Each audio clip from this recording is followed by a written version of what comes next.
Simpkins for you, sir. Send him in, please.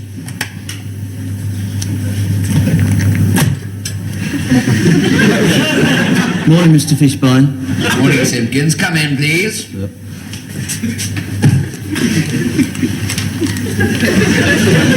Sit down, please, Simpkins. Yep. Simpkins, how long have you been with us now in this office as an accountant? Well, 5781. It's 24. It's 24. 8,760. That's on the credit side. And then we take away weekends. That's 728. And the bank holidays 126. So it's 854. 7. That's 7,906 days net, sir. I see, Simpkins. I think it would be fair to say, would it not, Simpkins, that you are just about the most boring man I have ever met in my whole life. Yes, that's quite correct. I am, sir. Yes. You are tedious to a degree I have not hitherto thought possible. Yes, I quite realise that. So I do try very hard not to be tedious, but I am by nature a very dull person, you see. So I've tried to analyse what it is about me that makes me so insipidly boring, but I've failed to isolate the exact root cause of the problem and thus make amends in some form for my singly unexcitable aspect of my general demeanour, which characterises the innate reserve I have in my approach to life. Shut up! You're a social failure, Simpkins. Yes, sir.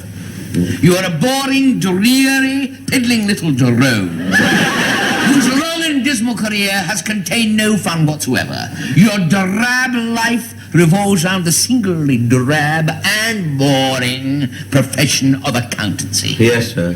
Yes, even your name, Simpkins, is boring. Yes, sir.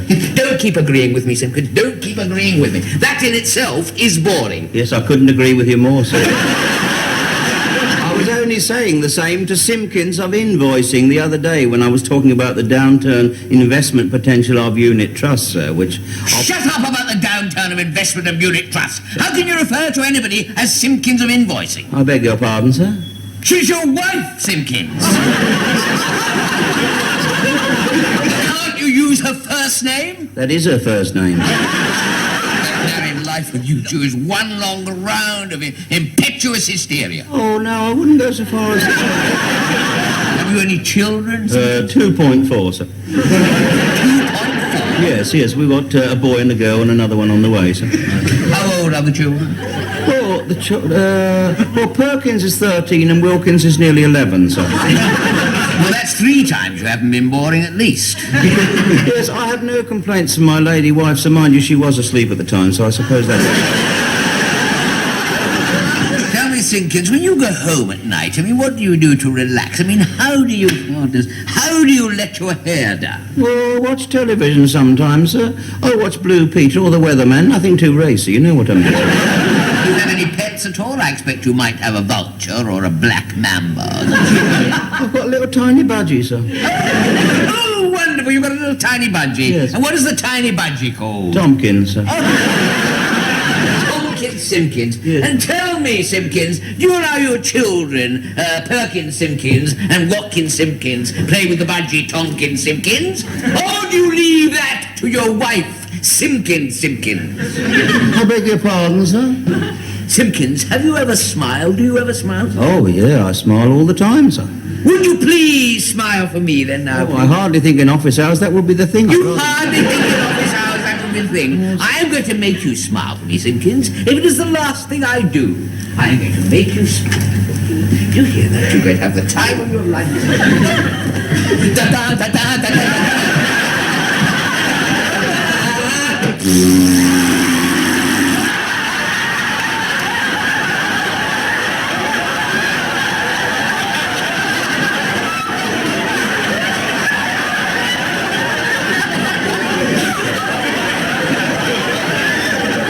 Will that be all then, sir? No, it will not be all. Why don't you once do something different? Just once! Do something different and outrageous. Just come in the morning and grab the tea lady and make mad, passionate love to her on top of the tea trolley. They'll squash all her eclairs, sir. Never mind her eclairs. Just do anything. Something different. I will, sir, I will. I'll try to do my very best. Well, just get out. Yes, get out of here. I'll get out, sir. Before you drive me mad with boredom.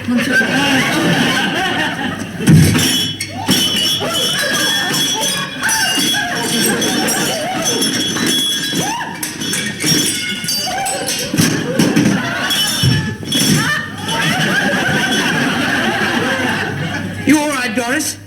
Yes. Would you like a chocolate eclair?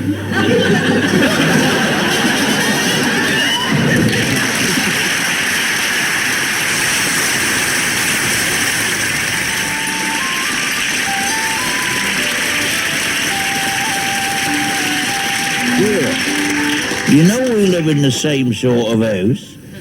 Yeah? Same road, same shape, same size rooms? Yeah? Well, you know when you papered your front room, you told me you bought 8 rolls of wallpaper? That's right, yeah. Well, I just papered her front room. Oh, yeah? I bought 8 rolls of wallpaper. When I finished, I had 2 over. That's funny. So did I.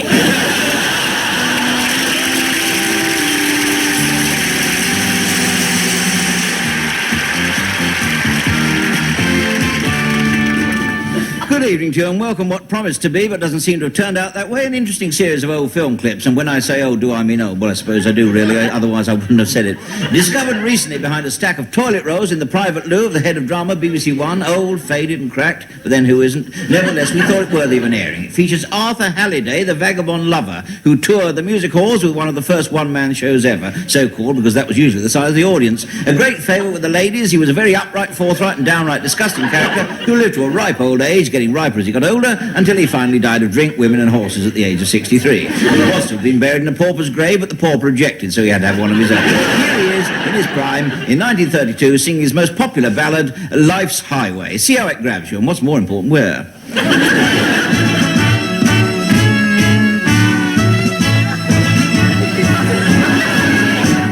I travel along life's highway, never a worry or care about. I wander through every byway, hoping that I may not fall.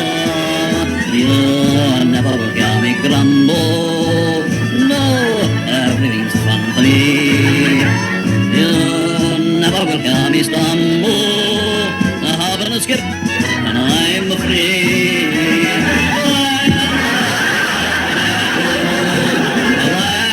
Pain and misery, don't let go. Take a hop and a skip like me.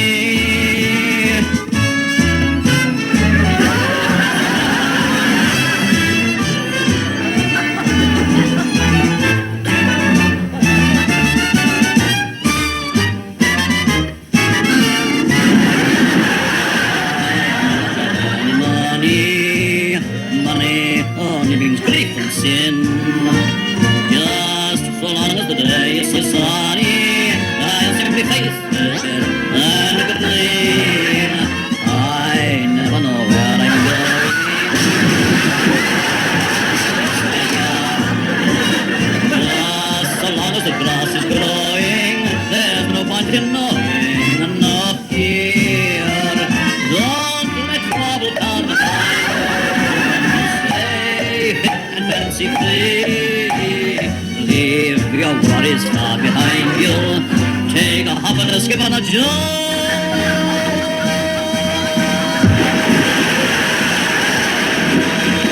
Like me.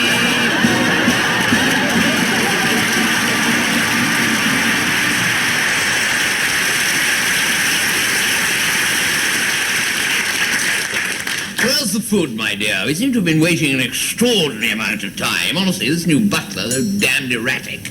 wait for hours, and all the food seems to come at once. He's damned impudent to boot as well, so that's... Oh, do you think so, dear? He's always very polite to me. He may be to you, but he's damned impudent to me, dear. So... Your game, milady?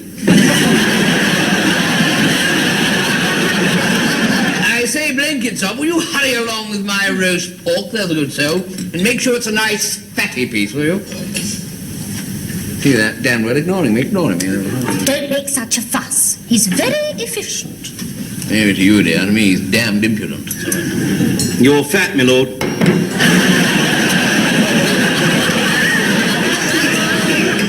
See what I mean, dear? I shall have to sack him.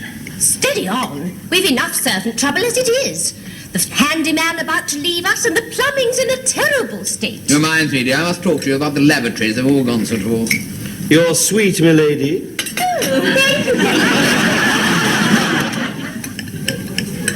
You're nuts, my lord.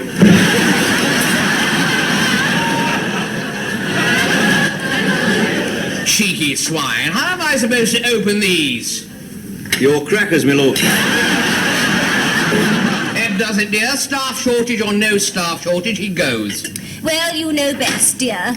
What were you saying about the lavatories? They're broken, dear. Out of water. Up the spout, down the drain. What? And we've sacked the handyman? How are we going to manage? You're pale, my lady. You're potty, my lord.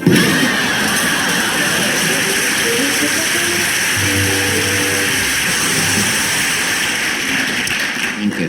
I was rummaging through a box of old documents the other day. Forget what I was looking for. No, I don't. I'd had a little tiff with my wife. There was a little bit of high-spirited name-calling, and I had stormed out of the room to fetch my birth certificate. Actually, I never did find it, I'll be honest with you. When I asked my mother, she confessed that when I was a baby, I was so ugly. Now, I know that's hard to believe, I know. You'll say, oh, never. I was so ugly that I never had a birth certificate. I had an invoice. And she told me a little story about once when she took me on a bus. The conductor came along, for the fares, and he looked at me and he said to my mother, Mrs., he said, that's the ugliest child, he said, I've ever seen. He said, a joke is a joke, but that child, he said, is frightening. So she got rather upset, and started having a few tears. So she said, stop the bus, I want to get off. And the conductor said, with pleasure. And she got off, and she takes a seat on this little seat, naturally, which is the best place to take a seat. She took a seat outside a public house, still crying. With me in the arms. You should see them all here, all heartbreaking.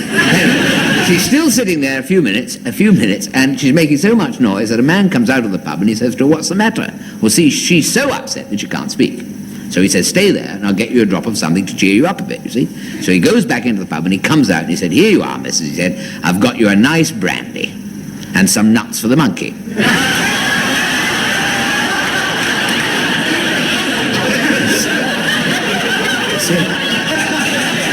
So you see, as a child, I led a very, very sheltered life. But I was fortunate that the first school I ever went to was a pretty soft school, for pretty soft kids. Good heavens, at St. Pansy's Primary, you could have a reign of terror with a balloon on a stick. Well, we were paying protection money to the brownies. I've got a picture at home of us all sitting there like this, when I was the captain of the school embroidery team. We were so sensitive, that when the teacher said, ding dong dell, the pussy's down the well, 6 of us fainted. I remember the worst thing that could happen to you at St. Pansy's was to be selected for the school football team, On a good day, we used to lose about 100-0. The forwards all used to play a system, they'd always used to play a system that if you didn't go near the ball, you couldn't get hurt. And our goalkeeper never had a chance. He could only ever get one hand to the ball, because his mother would be holding the other one. Now, the last game I ever played in was against the local team, St. Margaret's. My, they were big girls. I think some of them had never seen a boy before, and when they ran onto the field and caught our winger and tried to take him to pieces to see how he worked. Poor Larry Grayson's never got over it. Anyway, that really has nothing to do with what I was going to tell you about. What I was going to say was that while me and the au pair were up in the attic looking through these old papers, you know, the au pair came across. And, sorry, that's rather an unfortunate phrase. She came over, she had found the old invitation, an old invitation to an old boys' annual reunion at my old school, my senior school, the old Martin Borman Comprehensive. Now, that was one of the most exciting evenings I can ever remember. It all started very formally. All very formally. We all sang the school song, Lily of Laguna. And then the headmaster led us into 3 cheers for penicillin. And one thing I shall always remember about Dr. Rackman, that if he thought one of his pupils was emotionally disturbed, he used to sit the lad down in his study and get down a great volume entitled Child Psychology and hit him on the head with it. You could always tell the emotionally disturbed kids. They had shorter necks than the others. Anyway, this is what I was coming up to. It was at the reception afterwards that I met this fantastic girl. Beautiful face, fantastic figure. I said, "Can I buy you a drink?" She said, "No, thank you, I don't drink." I said, "Smoke?" She said, "No, thank you, I don't." I said, "Can I take you home?" She said, "Yes, please," she said. So we get to her house about 10 minutes later, and we're standing in the doorway. And I said, "You are the most wonderful girl I've ever met. You don't drink or smoke. You're beautiful, wonderful sense of humor, intelligent." She said to me, "Yes," she said, "I am also very passionate," she said. "Would you like to come in?" Well, she opened the front door, and there, lying in the hall, was a dead horse.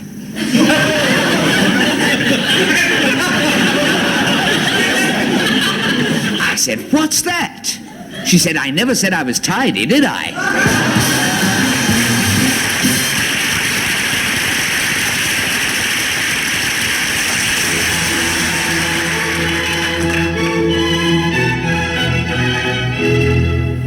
I say, Humphrey, What is it, Godfrey? it says here, a firm bust in 4 weeks. Well, that's nothing. My brother's firm went bust in a fortnight. No, it's an advert for women. Well, don't answer it, old chap. You got one. Talking of women, have you seen the new maid in the bar? Yes, I have. I've seen better legs on a piano. And with a piano, you get one extra. Bit of a gold digger, too, you know. Really? Yes, oh yes. I can read women like a book. What system do you use? Braille. The trouble with life is, you know, when you're young, you can't afford women, and by the time you've got money to burn, the fire's gone out. Yes, like my brother. He still chases his secretaries around the desk, but he can't remember why.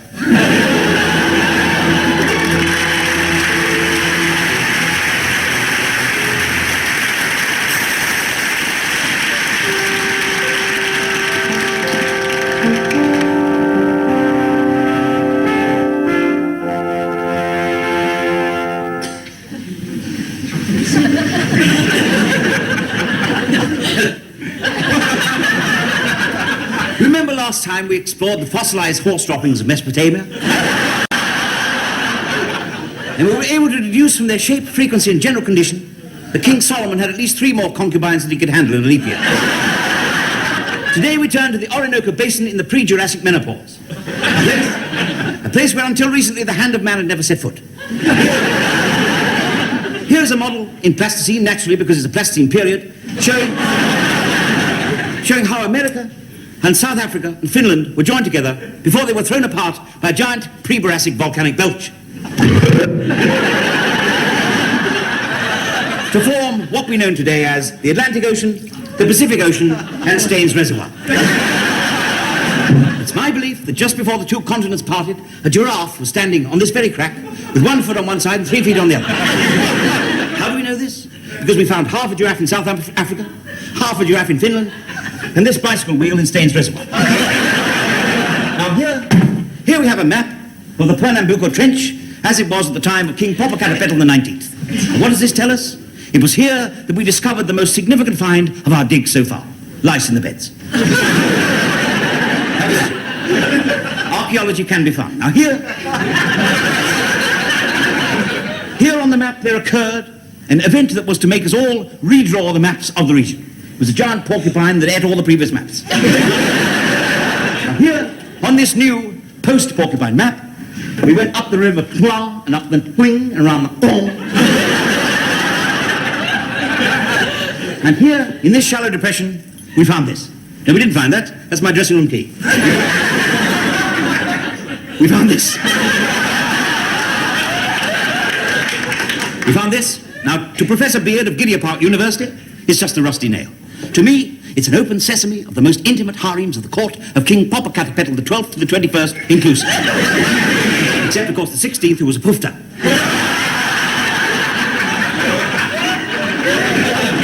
What other evidence have we got? Well, what is this? Quite clearly, it is a ceremonial earring worn by an early pre-prandial virgin of the Machu Picchu. She went on her way, quite naked, to take part in the ceremony of the consummation of the sun god Squib and the opening of the anteater shooting season. Why only one earring? Professor Hump of Harlow Newtown University suggests that this is a red herring. Nonsense. I say she wore the red herring in her other ear. Here is an artist's reconstruction of a young pre-prandial virgin wearing her ceremonial regalia. There she is. What a prickly pair. A priceless find, but there was even better to come. Now, what is this? Professor Heap of Basildon University states that this is part of David Bellamy's tent from the 1973 expedition, when he was accompanied by Magnus Pike, Terry Wogan, and a gorilla. Professor Mound of Clacton University says bucket. Now, it's not part of a tent, it's not part of a canvas bucket, it is no less than King Popocatepetl jockstrap. Or as Dr. Spooner would say, King Jockopatlepetl's popstrap. Now, the point is, how was it held up? Elastic was unknown, chewing gum was unheard of, indeed unchewed, except for the inhabitants of a pre-Iron Age tribe of hunters and potters confined to a small area in the southeast, now known as Surbiton. This, which Professor Heap thinks is a guy rope, was clearly the world's first and most primitive suspender. Its failure is self-evident. How then did the king hold it up? He held it up with the nail. It all fits in, you see. But the nail fell out, and the naked king cavorted with his naked virgins, clad only in their earrings and their herrings. Now, how can we conjure up this picture of writhing naked bodies glistening with sweat from these few relics? Is it the wondrous science of archaeology, or should I be back on the tablets? Perhaps we'll never know. Next week, a moss-covered bulldog clip and initiation orgies among the South Atacama virgins, live from the car park at the back of Tesco's. Good night.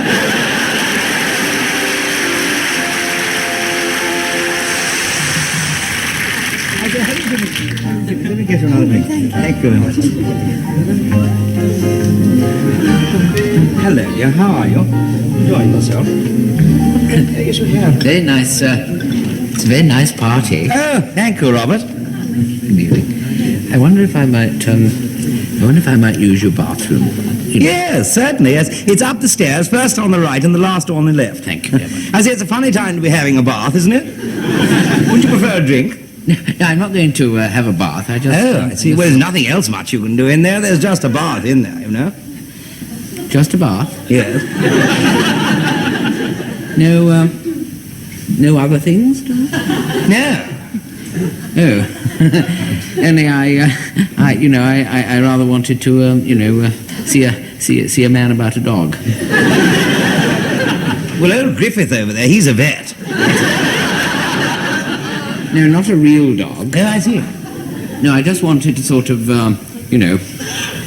wash my hands and generally, go upstairs. Oh, well, there's no need to go upstairs. You can wash them in the kitchen, no doubt. No, I hardly think that would be right, surely. I wanted to use the smallest room. Yes, well, that would be Camilla's bedroom, but she's asleep at the moment. I mean, there is a little brush cupboard under the stairs, if you like.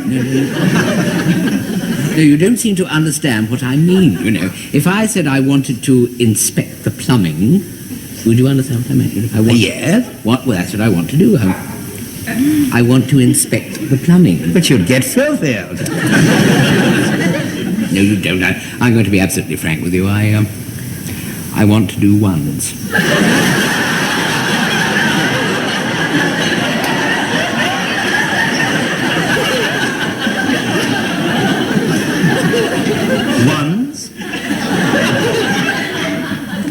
Yes, ones. One's what? What do you mean, ones what? Ones. Ones number ones. I want to do number ones. I want to be excused. I want to spend a penny. I want to go to the lavatory. Yes, I want to go to the lavatory. Well, why didn't you say so? Julia, Robert wants to go and sit on the donut in Granny's greenhouse.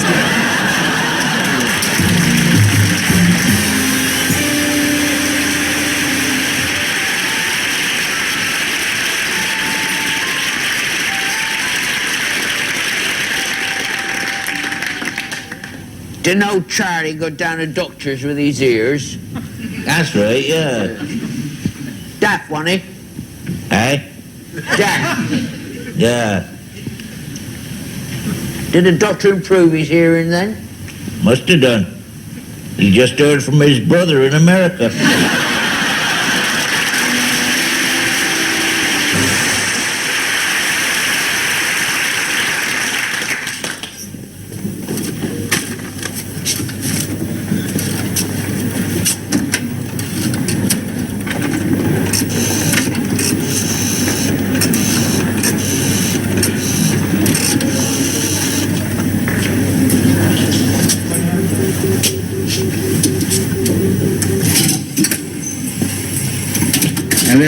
Hello, Simon. Hello, Gerald here. Hello, Doris. Doris, it's me, Walter. How are you, old man? All right, thanks. Listen, Simon, I had to ring you up to find out how you got on with that fabulous new girl last night. Not too bad. There were one or two things I couldn't quite get hold of. Oh, yeah. Yes, I know the kind of girl, yes. Where did you take her? Somewhere exotic? Sainsbury's. Bianca Jagger goes there, doesn't she? I think the best thing I can do, dear, is to go through the list with you. Yes, that's a good idea. So what was she like? I mean, what sort of girl? A French bread. Oh. Bloomers too large. What, kept slipping down, you mean? Oh, well, if you will go ice skating, you will keep slipping down, won't you? Yeah. And rolls for 20p. She doesn't. What did you say her name was? Hovis. I think I know her. Isn't she pregnant at the moment, though? No current bands, dear. No, they'd run out. A tin of something for the cat. This all sounds very fishy to me, old sport. Very fishy indeed. Did you say her parents were in oil? Yes, the Pilchards. She sounds a right little raver. I don't know how she had the energy. She said the milkman hadn't been round yet. Well, that would explain it, of course. Yeah. What did you do? I had to get sterilised. Good God. To be on the safe side, I'll put them in the fridge when I get back. Well, rather you than me, old chap. Now, where was I? So she took you home and gave you a nightcap, did she? I Yes. see. Yes, dear. What sort? What? Yes. That sounds a bit of a puffy drink, old chap. Was all she had, fairy liquid. Oh, I see. She had the bitter lemon and you had something stronger. Yes, 3 tins of curry powder. Yes, just to keep you going, eh? You lucky devil, I wish I'd been there. What sort of perfume was she wearing? Something really exotic? Salt and vinegar and smoky bacon. Making a pig of herself, was she? Oh, sorry, that was a mistake, dear. She was what? Wearing a cross-your-heart bra?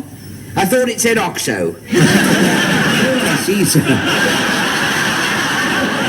So you naturally took the opportunity of having a quick... Butchers, yes, dear, yes. Yes, I didn't forget the steaks. You saw her do what to the bra? Fillet. With 2 portions of sirloin. Yes, I did make sure they were tender, dear, yes. So I see you had her sitting there, nicely on the boil. Then what did you do? I went across the road for some apples.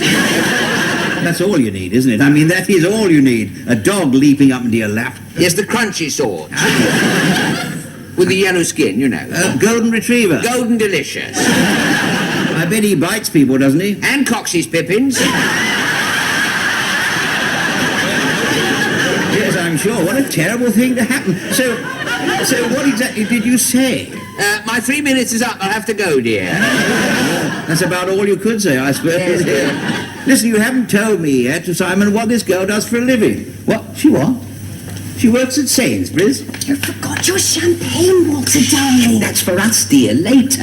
I say, Simon, is this girl about 6 foot tall, blonde, big blue eyes, and other things to match? Look, dear, I'm going to be late. I've got a fair bit to see to. I should forget it all, Simon. I'm sorry, old sport, you've been short-changed. My little basket.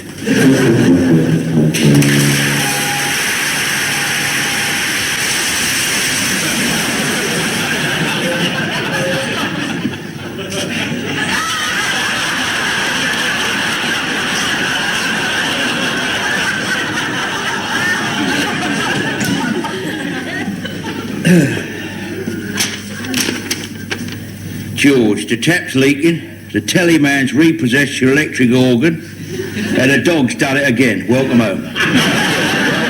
Me and Lil have gone to Brighton, your loving wife Ede. P.S. Your dinner's down the chip shop. That's charming, isn't it? Charming. Down the chip shop. Cool. Everybody in? Hey? You back, George? No, still down there, Sid. What you're staring at now is one of those uncanny encounters of the 3rd Division, see? Probably due to the time warp on the A33 between Croydon and the coast. Of course I'll back you, Burke. Has the week gone already, then? Yes, time flies, Sidney. Good thing elephants don't.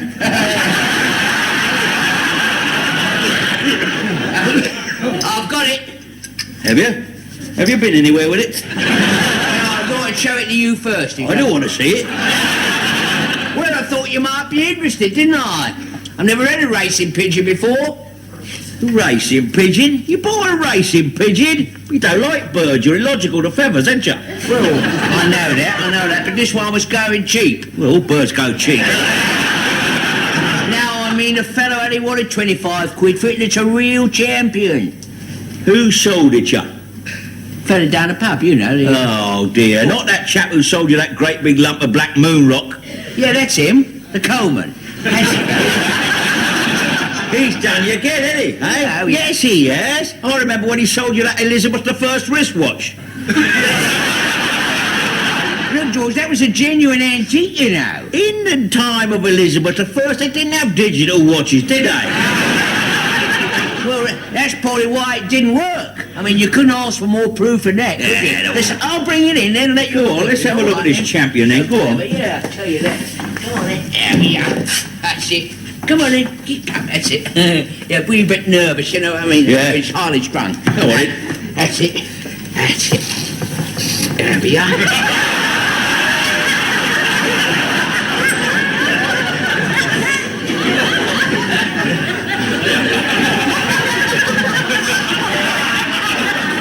It's a duck. Hey? It's a duck. Where? Where? It's a cage, it's a duck.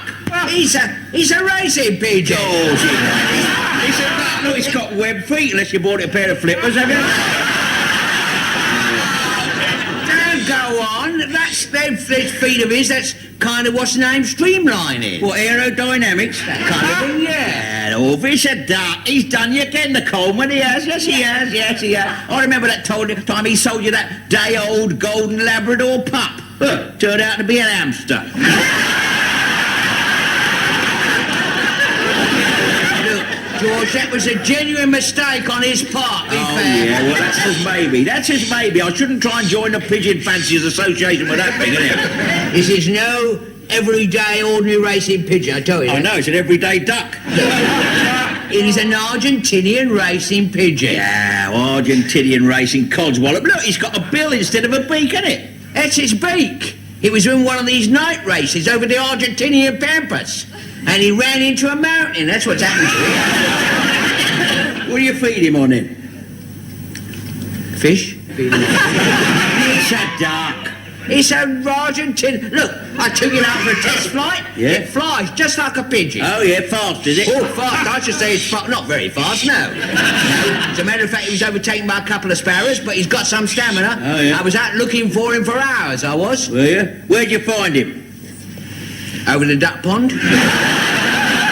It's a duck, isn't It's it? an Argentinian fish. Look at the... See, he's waggling the back of himself. Look at that. Look at that. It's just like a teddy boy's haircut the back there, isn't it?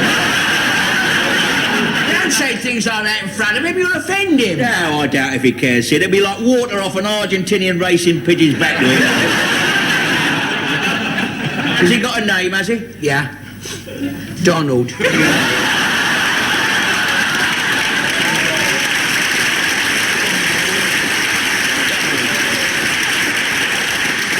It's a duck. It's a race. Look, let's be fair. Let's face facts, shall we? Look, it's got waterproof feathers. It's got webbed feet. It's got a bill instead of a beak. You feed it on fish and you find it on a duck pond.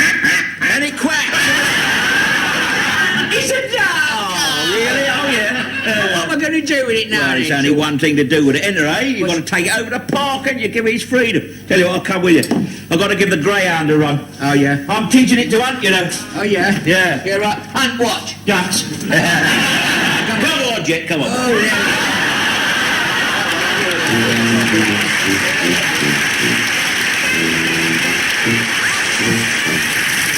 Good heavens, if I thought I could sing like that, I'd have the operation tomorrow. And if my wife is listening, I'm just joking. I have to say that because my wife has just won a do-it-yourself surgery outfit. In her favourite magazine, The Lancet it is. Or the Outpatients Weekly or something, anyway. She does read a lot of that sort of thing because she does enjoy a lot of ill health. There's nothing she enjoys as much as a bit of ill health. Mind you, when I think about it, and I often do, I suppose it's all something to do with the fact that her family have always been closely connected with the medical profession, you know, either as doctors or patients, you know. And sometimes both. For instance, her father, my wife's father this is, was in the Army Medical Corps and he met his end when he fell out of bed.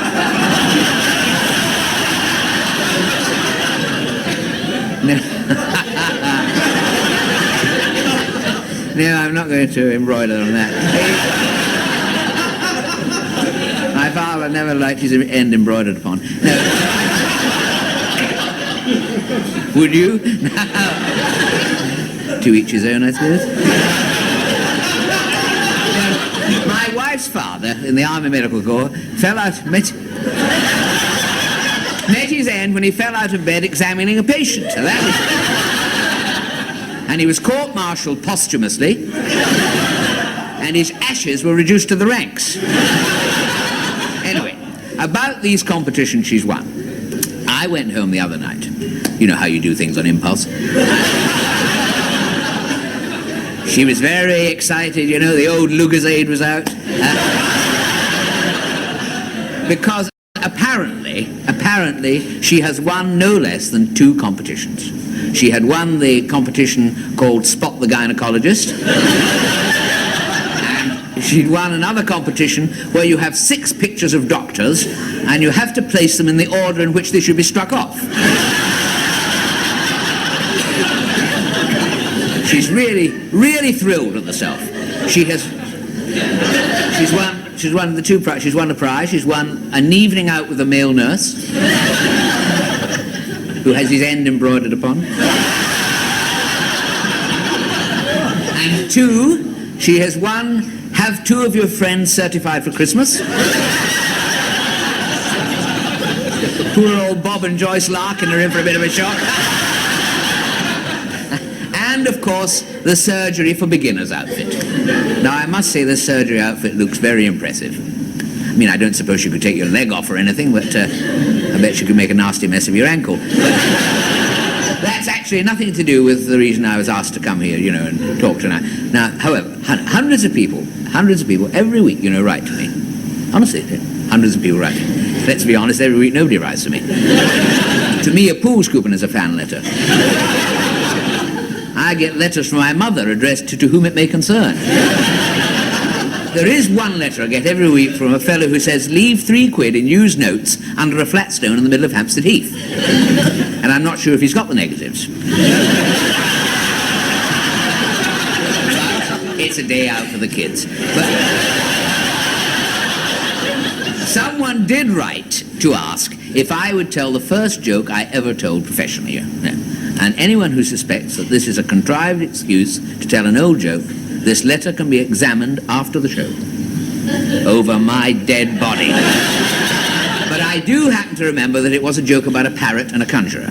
Now, I know what you're thinking. You're thinking, oh, good God, he's not going to tell that old parrot and conjurer joke. Because that is exactly what the producer said. The producer of the show, he said, take my advice, Ducky, he said. Take my advice, Ducky. Perhaps some of you noticed our producer when you came in, did you? The chap with the earphones, you know, and the red dress. Anyway, that needn't worry you. Worries us, but it needn't worry you. He said, take my advice if you know what's good for you. He said, if you must tell old parrot jokes, tell them the favourite one about the old lady and the parrot, which is a story I'd never heard before. And apparently it is about an old lady who lives at the top of this, that's why it's called The Old Lady and the Parrot, who lives at the top of this tenement block with her parrot. And she's going out one day, you see, and she says to the parrot, now, Polly, she said, Mummy's going to pop down to the shops for a minute. Do. Pathetic, isn't it?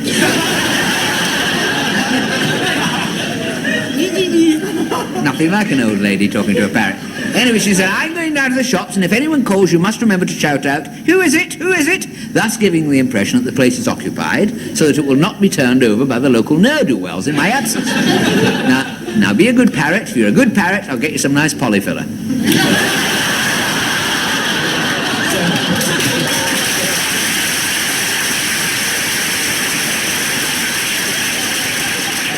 So off she goes, silly old fool, and who should knock at the door?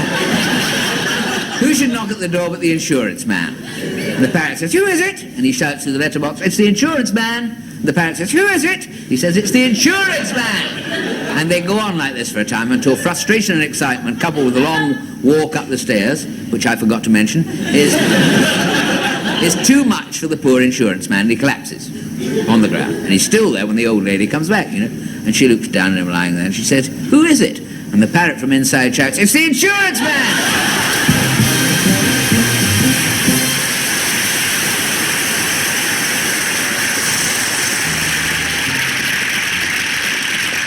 Guten Abend. Good afternoon.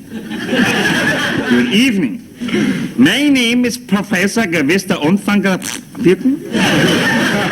And tonight we have a Swedish lesson for you, but with a difference. It is in Norwegian. Now I expect some of you are wondering why I am dressed as a waiter. It is because tonight our lesson is entitled In the Restaurant, or as we say in Sweden, in the restaurant. But before we go over to the scene, let me explain that as we act out our little drama for you, there will be on the screen subtitles, which, as you know, are used in Swedish films and which are necessary to explain to the English people what is going on in the bedroom scenes. Now, to make it easier, we spell it out for you. We use only one letter for each word. Now, this also helps with the pronunciation. Instead of putting thus, hello, we put thus, L-O. You see, and similarly, here we have PT. You see, PT. And here we have CT.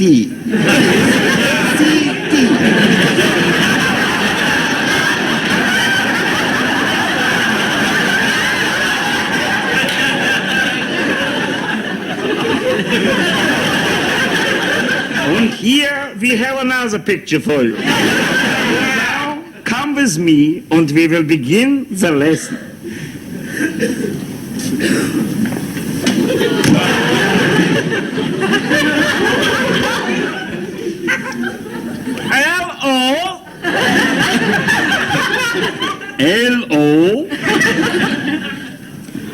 LUBC? Yes, we are BC. L-O? LO? L-O? L-O?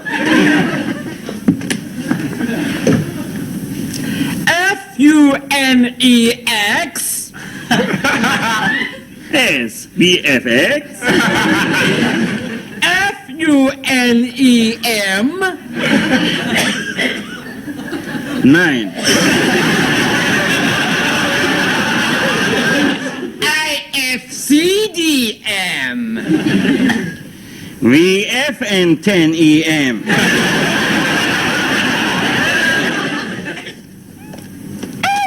B-F-M? Oh. C-D-M? OS VFM. Okay. M-N-X. MNX. F-U-N-E-T? 1T. 1T. Okay. MX and T. MX and T for 1. VFN10EX? You said UFX. YFNUNEX. IFE10M? Silly cow.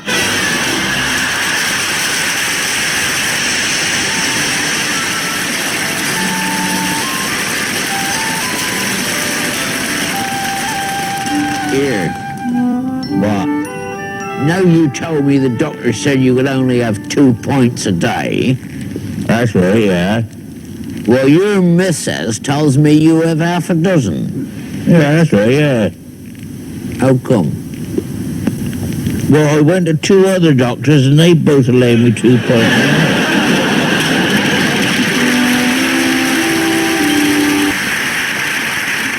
I represent the National Institute of Cutting Known Economic Resources, Double Urgent, or Knickers to you.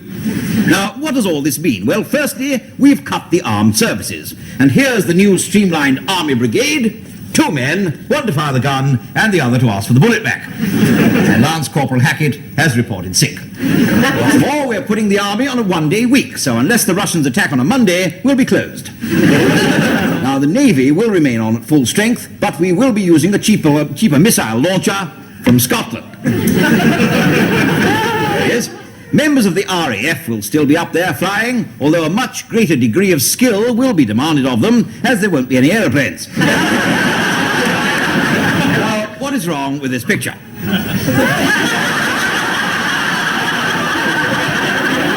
Yes, you've spotted it.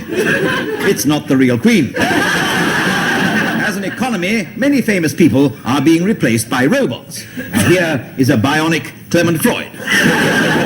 It doesn't move, but it's indistinguishable from the real thing. We already have 4 Michael Heseltines sitting on various committees. There they are. Androids, I hear you cry. And you can get them if you sit on too many committees. And what about overproduction? Well, this is the European Jockstrap Mountain, sometimes known as St. Michael's Mount. Tightening of our hold on underpants should lead to a slackening off in production. Now, transport. People have pointed out that due to cuts, the London Scunthorpe motorway only goes as far as my home in Potter's Bar. Well, who wants to go to Scunthorpe anyway? And it will be extended as soon as I move to Royston. Now, this ticket here is British Rail's new Stay Away Day. How does it work? Well, you travel to a secret destination and we close down the line before you come back. The Trans-Siberian Railway is open, of course, so you can still go to the Urals, but not while the train is standing in the station. And we'll cut education. Eton and Harrow will come down to half size and merge with Sandwich College. So we'll get a narrow Harrow and a half-eaten sandwich. Sport? Well, here's a new government racket. There it is for cheaper doubles. Wimbledon will be simplified this year. In the mixed doubles, Joan Collins will play with everyone. Johnny LaRue will play in the mixed singles, and McEnroe will provide his own ball boy. But where do you come in? Well, there are many ways to cut your outgoings. Cut your heating costs by using night storage solar panels. Yes, that takes a little longer, that one. Now, if you have to dial the speaking clock, wait till 6 and get the cheaper rates. And do use these new economical inventions. Here we are, the ultimate oven-ready chicken. It has roller skates instead of feet, instant meals on wheels. There we go. Now, our metal saving scheme here, the metal saving scheme, there it is. We put holes in all the tins. Here, for example, is a lovely tin of cock-a-leaky soup. Yes, soup in a basket. Plenty of leaky, but very little of anything else. And lastly, government. Parliament will be halved and many members cut down to size, including Mr. Foote, who will be reduced to 6 inches. The Liberal Party will be allowed only 3 seats, which means there'll only be room for Cyril Smith. Well, there you have it. I myself am going back to Whitehall now, and by tonight I shall be completely cut myself. But who cares? Tell you the truth, I'm half cut already. Good night.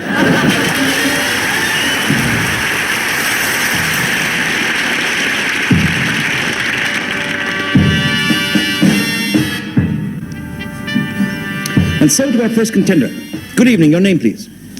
Good evening. Your first heat, your chosen subject was answering questions before they were asked. This time, you have chosen to answer the question before last each time. Is that correct?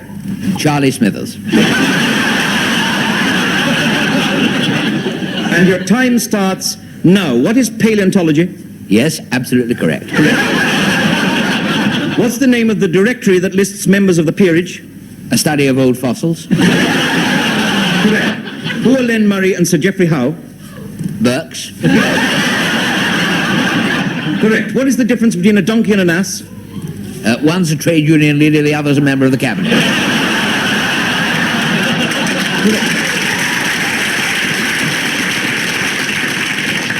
Complete the quotation, to be or not to be.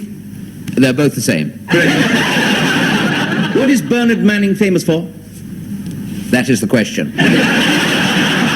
Correct. Who is the present Archbishop of Canterbury? He is a fat man who tells blue jokes. Correct. What do people kneel on in church? The Right Reverend Robert Runcie. Correct. What do tarantulas prey on? Hassocks. Correct. What would you use a ripcord to pull open? Large flies. Correct. What sort of a person lived in Bedlam? A parachute. Correct. What is a jockstrap? A nutcase.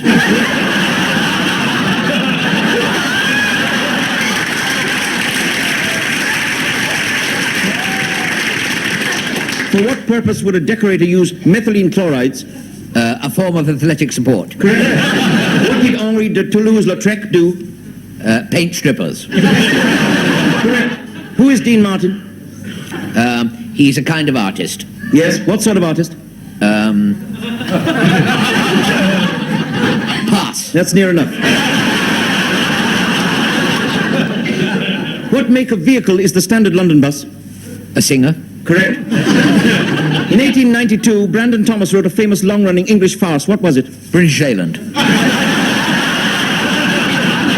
Correct. Complete the following quotation. I started, so I finished. Complete the following quotation about Mrs. Thatcher. Her heart may be in the right place, but her... Charlie's aunt. Correct. And you scored 18 for both participants.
Sir John was young and fair, and bold Sir John was gay.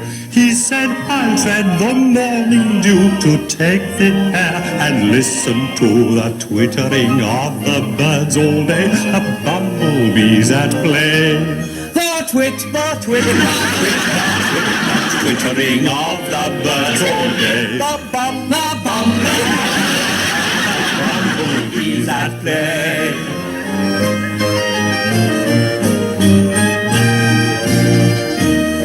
So bold Sir John, he went his way, observing nature's farce. Dear Mother Earth, oh tell me pray, why elephants live so long, they say. Your flies live but a day, then they drop dead upon the grass. Your flies live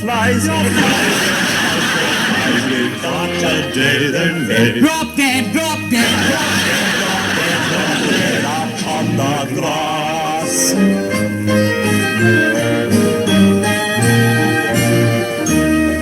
Now bold Sir John, he met a maid, as on her back she lay. Please show respect and come not near, for I've seen many a maiden here get lost among the new mown hay. So doff your hat, I pray. Get lost among the new mown hay. So doff your hat, I pray.